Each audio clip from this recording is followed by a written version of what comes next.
abrir tu palabra, Señor, danos tu perdón. Que tu Espíritu venga aquí a llenar este lugar. Que la sangre de Cristo pueda limpiar nuestro corazón. Pues queremos oír tu voz hablando con amor. Vamos a abrir tu palabra, Señor, danos tu perdón. Que tu Espíritu venga aquí a llenar este lugar. Que la sangre de Cristo pueda limpiar nuestro corazón. Pues queremos oír tu voz hablando con amor. Vamos a abrir tu palabra, Señor, danos tu perdón.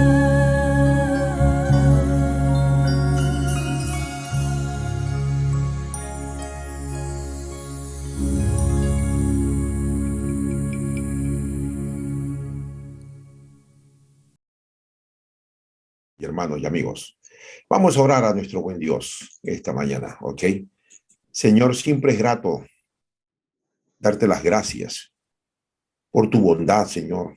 Gracias por permitir que sigamos viviendo. Muchos de tus hijos estás permitiendo que descansen, porque ya cumplieron su propósito, Señor. Y en tu voluntad y en tu amor has permitido y seguirás permitiendo que descansen. Quizás estaremos nosotros también ahí, Señor, no lo sabemos. Pero muchas gracias. Gracias por el tiempo de vida que les diste. Gracias por darnos esa felicidad de haberlos tenido a nuestro lado. Abraza fuerte a todas mis hermanas, mis hermanos que están perdiendo sus seres amados. Dale, Señor, esa fortaleza física y espiritual que solo tú puedes concederles en medio del dolor. Y, Señor, haznos recordar siempre que nuestra esperanza siempre va a ser más grande que nuestro dolor. Quédate con nosotros, bendícenos en el nombre de Jesús. Amén. Muy bien, hermanas y hermanos, vamos a continuar entonces con lo que habíamos estado, ¿verdad? Nos habíamos quedado en cómo nosotros podíamos fortalecer nuestra fe en medio de tantos problemas y dificultades. Hay un texto maravilloso, hermanos, que está en Mateo el capítulo 24. Mateo el capítulo 24. Las enseñanzas que Jesús nos ha dejado a los cristianos. Ojo, a los cristianos. Estas enseñanzas, como dije en un devocional, no es para la gente que duda, para la gente incrédula, para la gente escéptica, gnóstica, que critica, se burla, son sarcásticos. No, no, no. La palabra de Dios no es para esa gente. La palabra de Dios fue escrita para aquellas personas que abren su corazón al Señor, reconocen que son pecadores, perversos, y le dicen al Señor, acá estoy.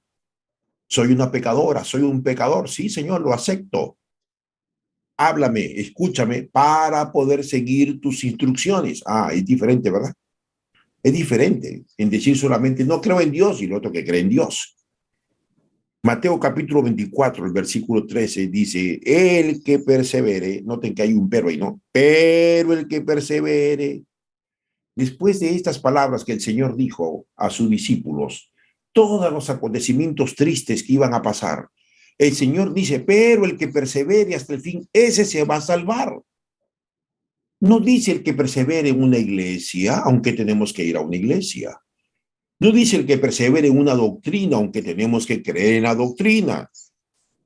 Quiero aclarar esto, hermanos, porque hay muchos creyentes confundidos. Confundidos. Mi iglesia es la que me va a salvar. Eso no dice en ninguna parte de la Biblia. Ni tu iglesia, ni mi iglesia, ni tu religión, ni mi religión, ni mis ideas, ni mis pensamientos, ni las ideologías, como quieran llamarse por todas las vértices políticas, sociales, económicas, espirituales, nada de eso te va a salvar a ti y a mí. Al final de todo, todo se va a destruir y todo acabará.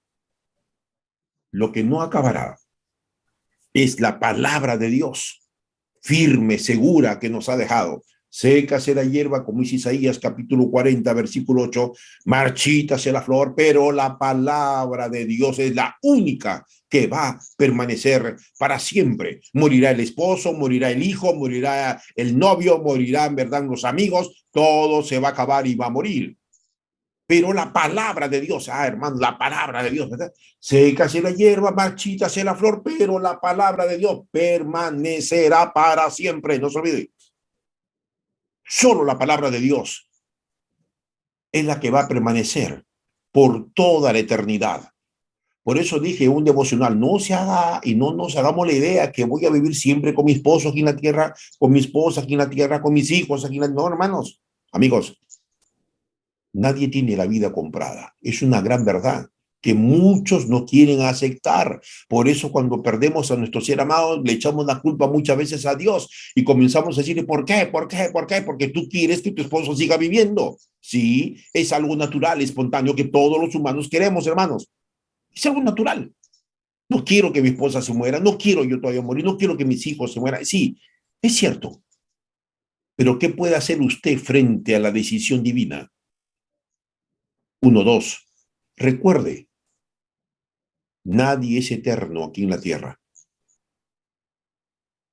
Ponlo eso en tu cabeza siempre. Nadie es eterno. El único eterno es el Señor. Si usted tiene estas dos ideas bien claras en su cabeza, no nos vamos a desesperar frente a la muerte y el dolor que estamos pasando todos y hemos pasado y seguiremos pasando. Porque nuestra esperanza, como dije en la oración, es más grande que nuestro dolor. Pero si yo pongo en mi cabeza que nunca voy a perder a mi esposo, que nunca voy a perder a mi esposa, que siempre vamos a vivir aquí en la tierra, hermanos, va a ser contrario a la voluntad divina.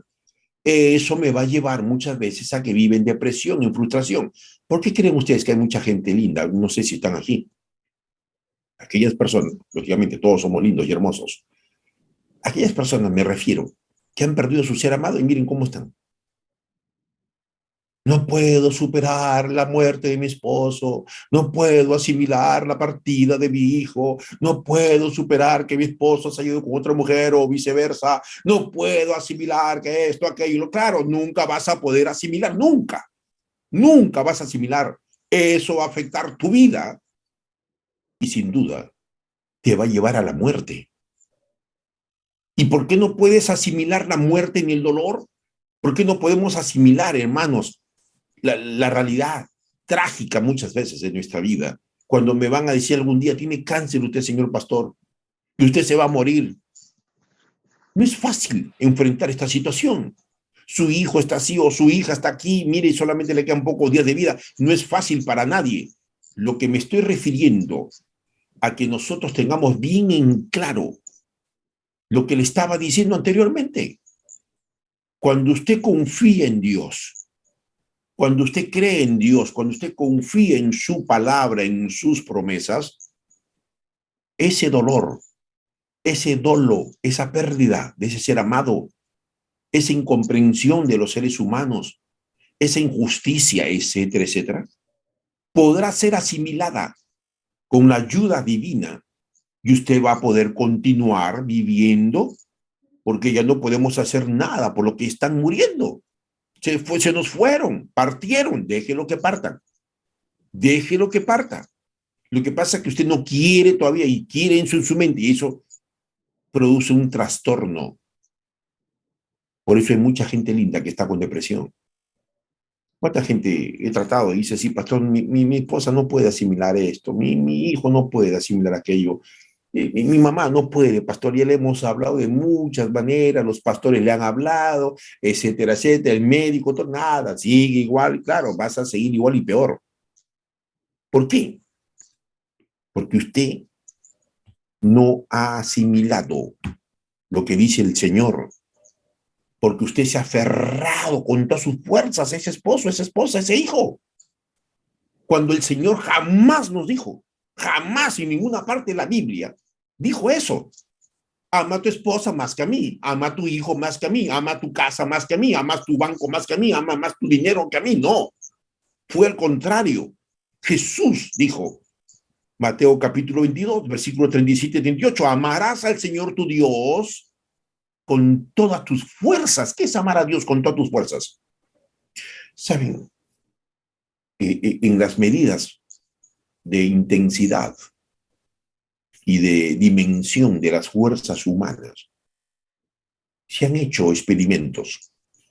Los atletas, los nadadores, la gente que juega fútbol y en todas las áreas deportivas, los fisiculturistas, se han hecho estudios corroborados que el ser humano puede levantar tanto de peso si es un fisiculturista, que los seres humanos tienen tantos kilómetros para correr, más allá le puede dar un ataque al corazón, ¿verdad? Por eso que hay un tope. ¿Por qué corre 42 kilómetros? No puede correr 50, ya no puede. Si es que no pueda, sí puede, pero se va a morir. Saben los estudios que se hicieron allá hace más de 12 años, estaba viendo esto para tomar este devocional, sobre la intensidad, ¿verdad? Cuando nosotros estamos mal del corazón, ¿qué nos mandan? O tienes angina pectoral, la sístole y la diástole no están funcionando de una manera correcta, ¿verdad? Y hay trastornos del corazón. ¿A dónde nos mandan? Lógicamente, tenemos que ir al cardiólogo, para eso está el especialista. Y nos mandan a medir, ¿no?, una medida de fuerza. Hay otros términos que usan, ¿no es cierto? Vamos a tomar una prueba del esfuerzo, como quieran llamarle. Y lo hacen parar sobre una máquina, lo hacen usted que camine o que corra un poquito y le van midiendo, ¿verdad? La intensidad, el pulso, ¿verdad? Cuántas veces palpita su corazón, etcétera, etcétera. Aquí hay varios doctores y enfermeras que conocen lo que estoy hablando y quizás hay cardiólogos. Y después le va a hacer su chequeo, ¿verdad? Y le van a decir, o lo acuestan sobre una camilla, le ponen varios chupones, ¿verdad?, en su pecho, y le van a decir a usted cómo está su corazón. La medida del esfuerzo tiene un límite. Todos los seres humanos tenemos límites para nuestras fuerzas. Por eso cuando alguien dice, ya no tengo fuerzas, pastor, ok. Cuando tú dices, ya no tengo fuerzas por lo que estás pasando, que es una situación muy triste, muy delicada, hermanos, como ser humano, ¿qué es lo que tenemos que hacer? Isaías capítulo 40, por favor, tenemos que leerlo. Sí, porque tus fuerzas y las mías son limitadas, recuerde, son limitadas. Y cuando nosotros decimos, lógicamente, ya no tengo fuerzas, pastor, ok, ¿qué es lo que tienes que hacer ahí? Leer la promesa del Señor, sí, leer, porque no hay pastillas que tengan fuerza, no hay, no existe, no hay inyección, no, hermanos. Miren, Isaías capítulo 40, versículo 30 y 31. Perdón, desde el 29 podemos leer. Él da esfuerzo alcanzado y multiplica las fuerzas. Me encanta esto. Dios le gusta el aumento. Dios es el que multiplica. Recuerden, Dios es el signo más, no es el signo menos. El que resta, el que disminuye, el que te quita. Dios es el que te da. Y esto me encanta. De manera sobreabundante. Gloria a Dios. Este Dios es el Dios que tú tienes que conocer. No un Dios solamente que porque estás pasando un momento difícil, que estamos pasando todos, y oro, Señor, ayúdame. No, no, no, no. Tenemos que conocer a un Dios real. Dios está vivo, usted está vivo, pero pareciera que no lo está, ni usted tampoco. Porque te doblegas frente a ese problema y argumentas y comenzamos a decir, es que no puedo. Mire, basta que usted diga que no puede, no vas a poder. Basta que usted diga, parece que Dios se olvidó de mí, hermano, está perdido. Pierde las fuerzas, pierde la esperanza, pierde la fe. Y cuando el ser humano pierde la fe, la esperanza, ¿a dónde va? Reniegas, te quieres suicidar, etcétera, etcétera. Dios multiplica, noten, ¿quién es el que va a multiplicar las fuerzas? Si tu esposo te dejó, tu esposa, tu hijo, qué sé yo, y la pérdida de un ser amado, dice que no tienes fuerzas para comer, dice que no tienes fuerzas para vivir, dice que no tienes fuerzas para seguir adelante, y tú mismo te has limitado en tu mente. El problema de los seres humanos está aquí, mayormente en la mente. Las limitaciones, hablando específicamente, están aquí en nuestra mente. Porque nos ponemos limitaciones. Y esas mismas limitaciones transmitimos a los hijos. No puedes levantarte, es demasiado tarde, pecas y pecas, ya no puedo ir a Dios, he pecado demasiado, Dios no me va a perdonar, etcétera, etcétera. Esas limitaciones te las pones en tu mente. y te crees por eso inútil, que no vales, que no sirves y te ves encima físicamente feo y fea. Oiga, hermanas y hermanos y amigos, díganme si no es una verdad lo que estoy hablando. No sé si vieron ayer ustedes el video de ese niño que se suicidó de 10 años. Hasta ahora van 14 niños que se van suicidando en el Lima. Cuando yo vi esa noticia y la encuesta, ¿verdad? Del resultado de los niños que se van suicidando, niños, 14 niños. Y esto va a ir en aumento. Y qué dura la realidad, y qué cruda cuando el niño habla llorando, diciendo por qué se iba a suicidar. Antes que se mate, dejó un video, un audio, a su madre. Cuando usted no tiene fuerzas, cuando nosotros, hermanos, a pesar de los momentos difíciles que estamos atravesando, todos, de una u otra manera, dile a Dios, Señor, devuélveme las fuerzas, como Sansón le pidió. Miren, Sansón ya no tenía fuerzas. Sansón sabía que había pecado con Dios, sabía que le había fallado a Dios. Él estaba consciente que no tenía fuerzas para seguir. Era un esclavo, la gente se burlaba de él, pero él, su oración, me encanta cuando Sansón dijo, Señor, te fallé. Soy consciente que te fallé. Por última vez, escucha mi oración y devuélveme las fuerzas. No era el plan de Dios que él muriera de esa manera. No era el plan de Dios que él gritara, muera yo con los filisteos. No. No era el plan de Dios, hermanos. Dios no quiere ver a sus hijos muertos en pedazos. Dios, Él da esfuerzo al cansado y multiplica las fuerzas al que no las tiene. Ahora, tú me dices que crees en Dios. Estamos pasando momentos difíciles. Pero a pesar de eso, usted lee y dice, pastor, lo he leído, pero leo y entiendo lo que usted dice también, pero igual, no sé por qué no tengo fuerzas para continuar. Ok, te voy a explicar por qué te pasa eso. Y eso quiero que transmitan a sus amigos, a sus familiares. En la terapia del dolor que usamos nosotros, los terapeutas, para ayudar a las personas a superar este problema del cáncer.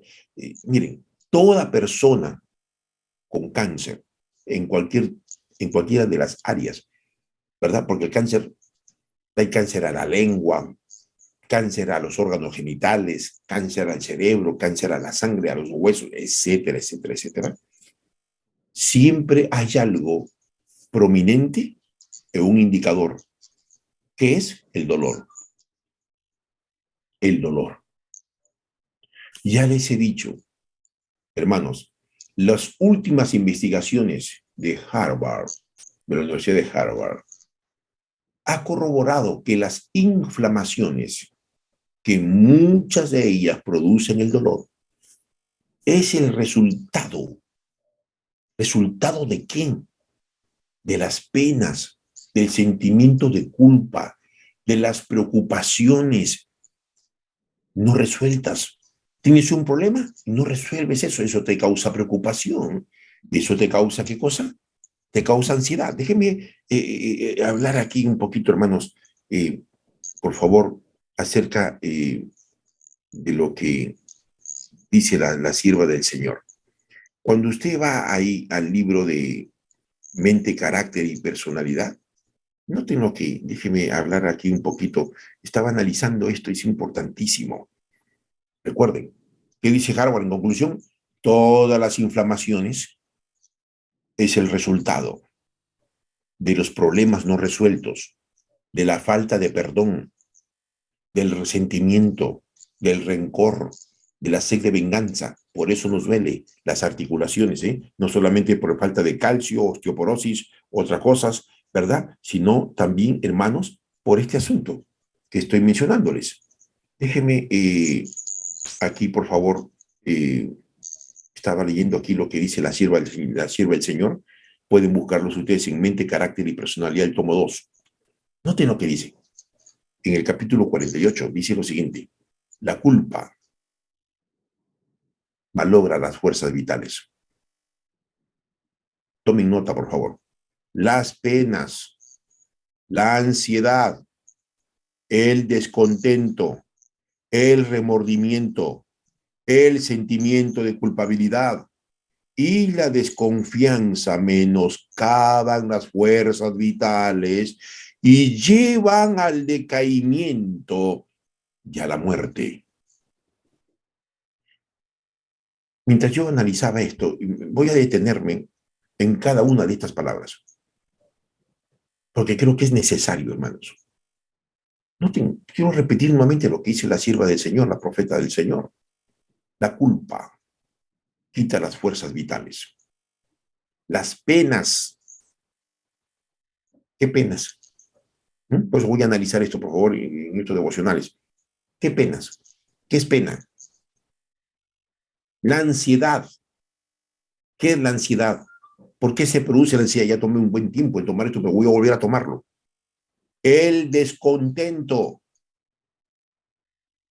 Descontento de tu cuerpo, descontento cómo te has casado, descontento que ahora te has casado y ahora te dices, te arrepientes, descontento de estar en ese trabajo. Bueno, hay muchos descontentos. Descontento del pastor, descontento de la iglesia, estoy decepcionada. ¿Cuál es lo contrario al descontento? Pues la alegría, la dicha, el gozo, hermanos, ¿verdad? El que yo decidí, porque tú decides ser feliz. Ojo con esto, nadie decide tu felicidad. Tú decides ser feliz. ¿Y cómo decido ser feliz? Cuando voy a Jesús, porque Él es el único que me hace feliz. El esposo o la esposa no me da esa felicidad plena, segura. Hay una alegría, sí, pero la felicidad plena es Jesús. San Juan 10:10. Yo he venido para que tengas vida y para que tengas vida en abundancia. No tu esposa, ni tu esposo, ni tus hijos. Es el Señor que nos da esa vida en abundancia. Pero sigue hablando ella, ¿verdad? Sigue diciendo el remordimiento. Es el remordimiento. Estás ahí, ¿verdad? A la edad que tenemos, estamos ahí con remordimiento. Es que lo que me hicieron, es que lo que yo hice y no lo puedo superar, claro, y eso te está llevando a la muerte. ¿Cómo son las personas que tienen, están mal geniados, cascarrabias, cuestionas, reniegas? Y todas estas características que habla la sierva del Señor, eso lo tienen. No eres feliz. Crees que eres feliz, aparentas dar una sonrisa. Es una simple carcajada de hipocresía, mostrando una fachada de hipocresía ante los demás, que eres feliz, pero no lo eres. El sentimiento de culpabilidad. ¿Saben que el complejo de culpa o el sentimiento de culpa está llevando, lógicamente, a que los creyentes, hermanos, abandonemos la fe? Por eso cuando el Señor dijo, el que persevera hasta el fin, me encanta eso, porque yo quiero analizar este mensaje, porque es importante. La desconfianza en el Señor. ¿Está dudando usted del poder de Dios? ¿Estás dudando de que Dios no te escucha tu oración? ¿Crees que Dios no te va a responder? Y tanto tiempo estás orando y no ves todavía tu milagro. Y encima escuchas a la gente que te dice, ya ves, Dios no existe, esto, aquello y el otro, Dios es malo, deja de pensar en tonterías, etcétera, etcétera, etcétera. No estás confiando en Dios a pesar que lees la Biblia, pero no, es algo irónico, ¿verdad? Leo la Biblia, pero no creo en Dios. No creo en su palabra.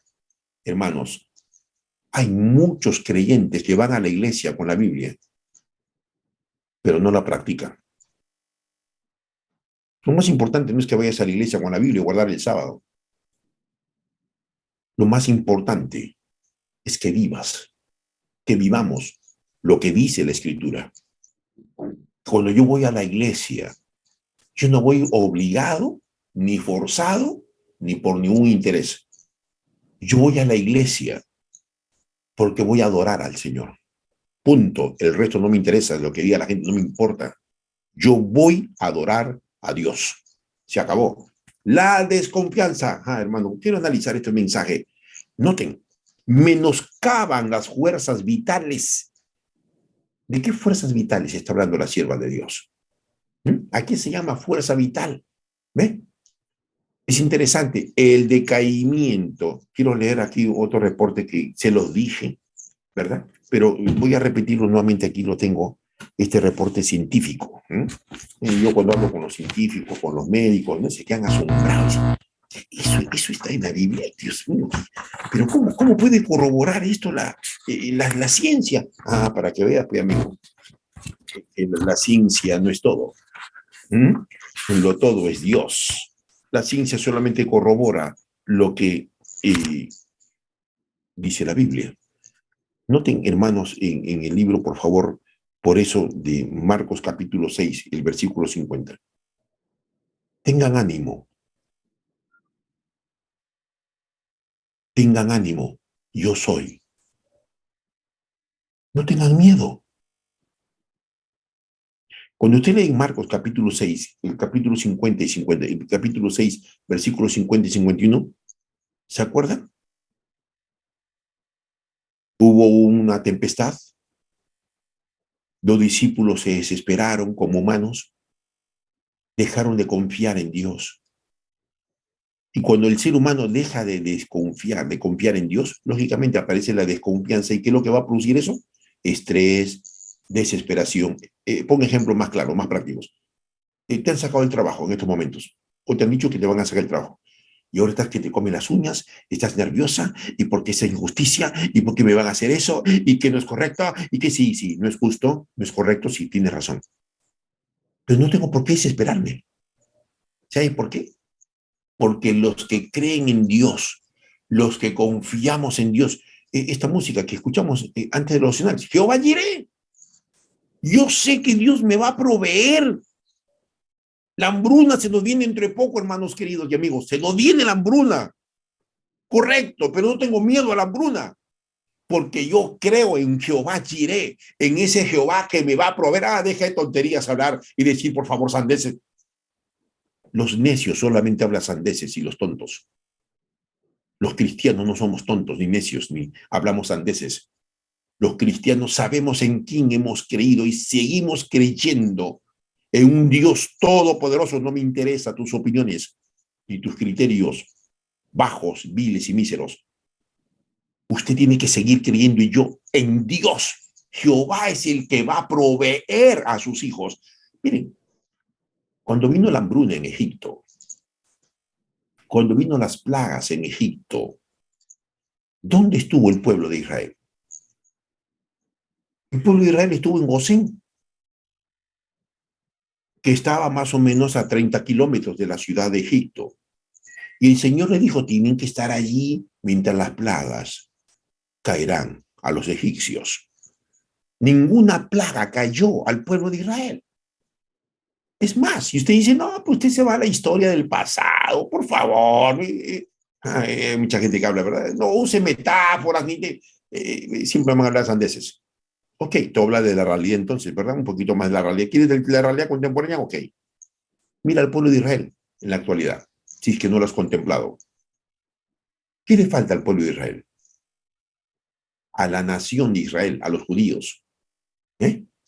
Mira la fe que tienen esos judíos, que en medio, hermanos, de las guerras continuas, diarias, otra vez, ¿verdad? Estaba viendo ayer la noticia del CNN que me gusta ver, otra vez encendido, ¿no? La franja de Gaza, otra vez. Pues ya lo dijo Yasser Arafat en el año 1965, el líder de la Organización de la Liberación de Palestina. No dejaremos en paz a los judíos mientras vivirán atormentados por las guerras. No los dejaremos en paz. Pues hasta ahora, ¿verdad? 7 naciones atacan a Israel, quieren desaparecer, destruir a la nación. Pero los judíos no se desesperan. ¿Por qué no se desesperan los judíos? Guerras, bombas, etcétera, etcétera, muerte, bombas, hombres, bombas, de mujeres, bombas, niños, bombas. Hermanos, los judíos, yo les dije la vez pasada, tienen esa palabra en su corazón, chalón. Tienen a Dios en su corazón y ellos dicen, nuestro Dios, Él nos va a defender. Y sin duda que Dios los está defendiendo. 7 naciones, cuando usted revisa la historia, aún con ayuda armamentista de otros países poderosos, no pueden desaparecer Israel, que es un país pequeñísimo. Pero miren, su fe en Dios Aunque ellos no creen que Jesús es el Hijo de Dios, creen que Jesús es un profeta mayor. Yo voy a hablar de esto porque creen todavía en la actualidad que Jesús no es el Hijo de Dios. Pero yo me voy a esto. Jesús dijo, tengan ánimo. Y esta mañana el Señor nos dice lo mismo a todos los que estamos aquí. Ahora, ¿por qué perdemos el ánimo? ¿Cuándo yo puedo perder el ánimo? Quiero que tomen nota. Número 1. ¿Qué es el ánimo? ¿Mm? El ánimo es el gozo, la valentía. El ánimo es las fuerzas vitales. El ánimo es la alegría. El ánimo es, hermanos, cuando yo soy un emprendedor, cuando yo tengo en mi mente que yo puedo hacer esto en el nombre del Señor. El ánimo es cuando yo me mantengo firme en mis propósitos, en mis metas, a pesar del dolor, a pesar de las circunstancias adversas. El ánimo, o sea, nadie te puede quitar ese ánimo a menos que usted se lo permita. ¿Quién te ha quitado el ánimo? ¿Ese hombre que te dejó? Y ahora estás lloras y lloras y lloras y lloras y lloras. Y trata de reemplazarlo a ese hombre en las drogas, en el alcohol, en las mujeres, con el otros hombres, qué sé yo. ¿Quién te ha quitado ese ánimo que ahora me dices, pastor? Cuando él se fue, todo terminó para mí. No tengo ánimo ni siquiera de comer. Perdón. No tengo ganas de vivir. ¿Cuánta gente ha escuchado así que me dicen? La vida para mí ya no es vida. Entiéndame, entiéndame, entiéndame. Y se justifica. Claro, como usted no está pasando, para usted fácil es hablar, señor pastor. No necesito pasar lo que tú estás pasando. Como dijo un poeta español, nunca te compares con nadie porque serás igual o peor que ellos. No necesitas compararte con nadie. Compárate contigo mismo, con tus metas, con tus objetivos, con tus sueños, con tus ideales. Deja de compararte mirando a las demás personas y mirar los defectos y debilidades y pecados de las demás personas. Compárese usted con usted mismo. ¿Quién te ha hecho perder ese ánimo? Que ahora dice que no tienes fuerzas. Que ahora me dice, pastor, llamé a mi mamá para que le aliente. Llamé a mi hijo para que le dé una palabra de aliento, de motivación, ¿verdad? Y etcétera, etcétera. Y no es malo, siempre voy a escucharlos y siempre voy a llamar a esas personas para alentarlos y motivarlos en el nombre de Jesús. Me voy a la esencia, hermanos. No lo tomen a mal. Me voy a la esencia. ¿Por qué has permitido que el ánimo se pierda? Número 1. Se pierde el ánimo cuando usted está mirando, concentrándote en tu problema. Pierdes el ánimo. Estás concentrándote. Es que yo mire es que yo mire que aquello, es que sabe que deja de concentrarte en el problema y concéntrate en la solución a ese problema. Ejemplos prácticos. La hija salió embarazada o mi hijo embarazó a una chica, a una dama. Ok. ¿Cuál es la solución a ese problema? ¿Abortar? ¿Dejar a la muchacha abandonada? ¿Suicidarme porque qué desgracia mi vida y por qué y esto y no quería y que no. Deja de concentrarte en tu problema y concentrémonos en la solución del problema. Hermano, dentro de 2 meses dicen ya todos los estudios a nivel mundial que viene la hambruna. Ok, la hambruna vendrá. Nadie lo va a detener eso. Va a venir. Ok. Y entonces yo me pongo a pensar, ¿qué voy a hacer frente a ese problema? Yo tengo que darle una solución a ese problema. Cuando tú te concentras en el mismo problema que estás atravesando, eso debilita tus fuerzas vitales. Te quita el ánimo para seguir adelante. Por eso que ahí donde estoy me va a decir, pastor, es verdad, yo me siento así porque en el trabajo, o en la empresa, o en el negocio no me ha ido bien y me han estafado y me han engañado y que esto, y estoy decepcionada en mí misma, etcétera, etcétera, etcétera. Yo vengo a decirles en esta mañana, hermanos, de parte del Señor, como dice Marcos capítulo 6, versículos 50 y 51, tengan ánimo. ¿Quién lo dijo? El Señor. Esa sola frase. Miren, cuando usted revisa todos los evangelios y todo el Antiguo Testamento y el Nuevo, usted va a encontrar siempre estas dos palabras. Tengan ánimo. Y número 2, no tengan miedo. Estas dos frases siempre las vas a encontrar en toda la Biblia, toda la Escritura, Antiguo y Nuevo Testamento. ¿Por qué? Porque el Señor sabía que estas circunstancias adversas, difíciles que estamos enfrentando y las que vamos a enfrentar, los seres humanos sin ánimo,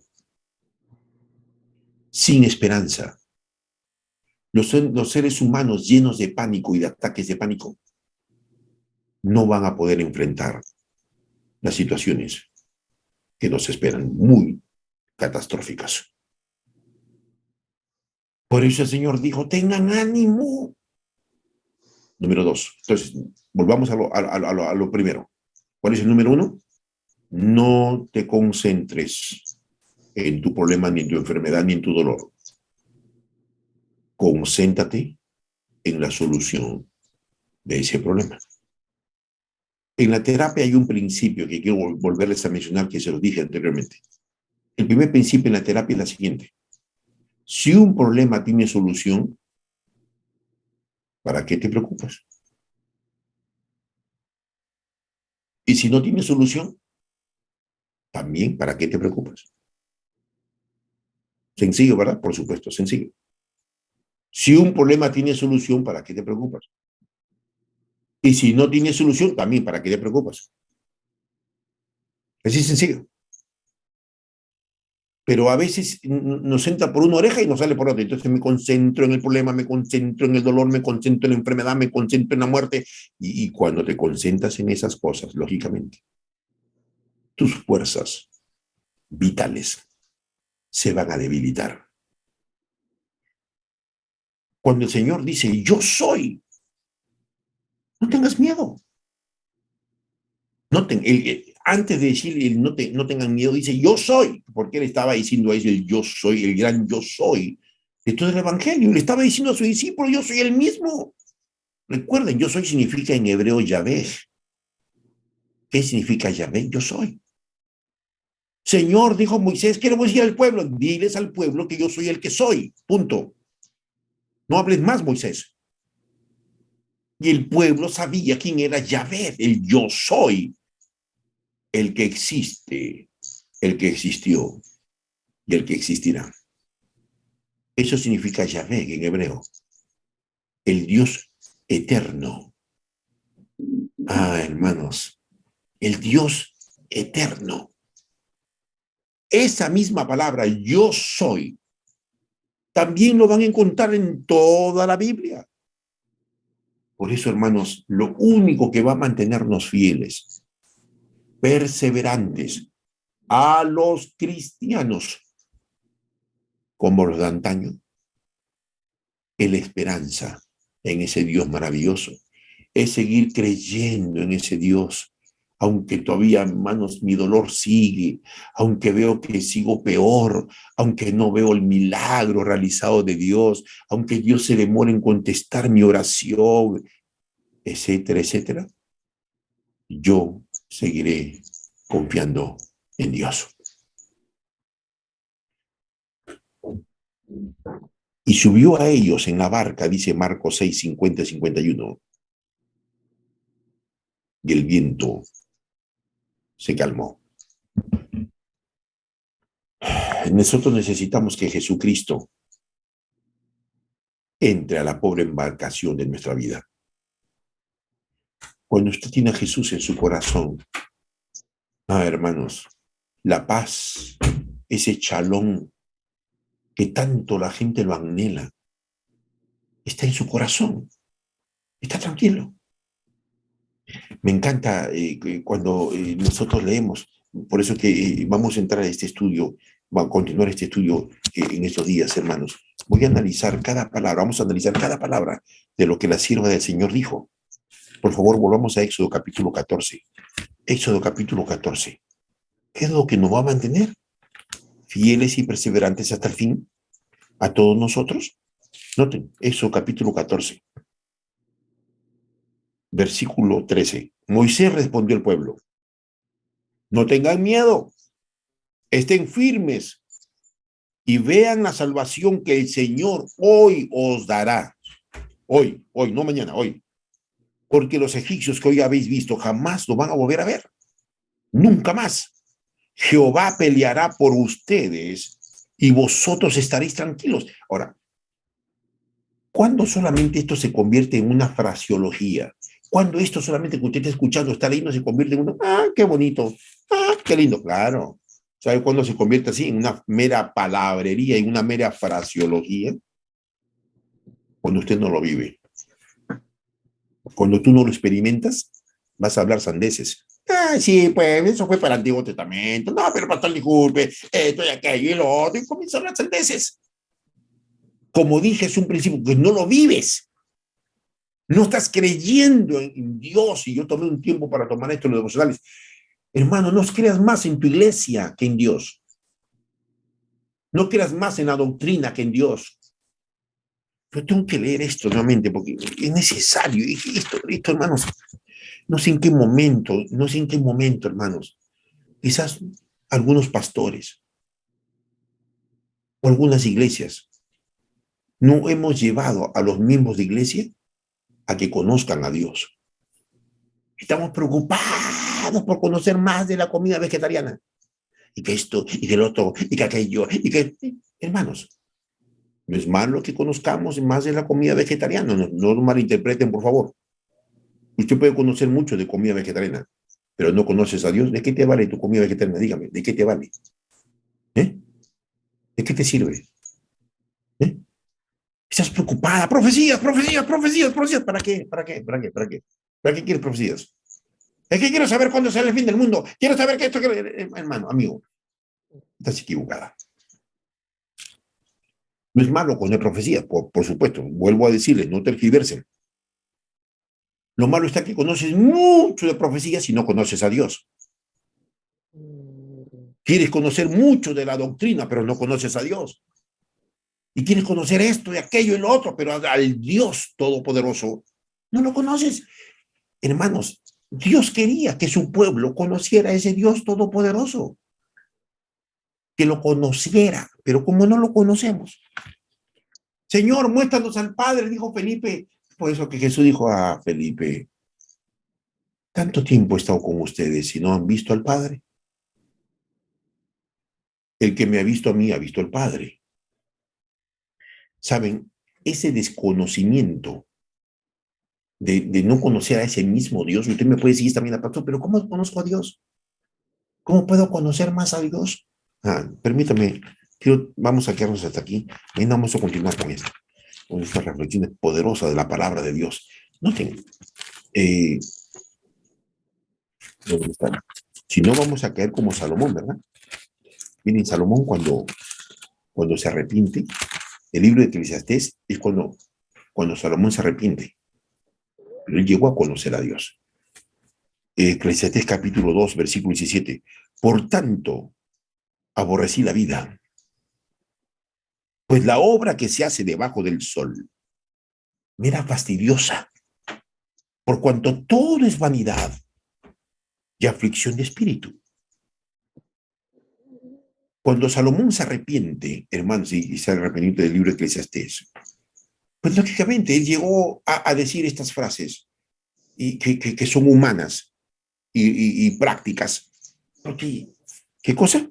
Todo es vanidad. Aborrecí la vida, 1, 2, y vi que todo lo que se vive todos los días es fastidioso, es incómodo. Incómodo viajar en un carro, incómodo el tráfico, incómodo esto, es incómodo estar aquí, es incómodo vivir en esta casita chiquita, es incómodo. Bueno, me llegó a ser fastidioso. Por cuanto todo, dice Salomón, era vanidad y aflicción de espíritu. Por eso que en el Eclesiastés, el capítulo 12, hermanos, interesante, Eclesiastés capítulo 12, ¿qué dice Salomón en cuanto ya, hermanos, en su arrepentimiento? ¿Noten lo que dice ahí? Versículo 1. Acuérdate de Dios, tu creador, cuando seas joven, no cuando seas anciano o llegues a la edad de oro. Antes que vengan los días malos y digas, no tengo felicidad, no tengo alegría, ni dicha, ni gozo, ni contentamiento. Habla el contentamiento aquí, ¿verdad? Lo que habla la hermana Guay. Por eso vamos a entrar en una riqueza a partir de mañana en estos devocionales del contentamiento. Encuentro. Y por eso que en el Salmos, vamos al Salmo, capítulo, el Salmos, hermanos. ¿Conoce usted a Dios? ¿O solamente lo nombra? Dios, Dios, Dios, Dios, Dios. No, no conoces a Dios. Tú tienes que conocer a Dios. Y voy a explicarte cómo conocer a ese Dios. Noten. El Salmo 50.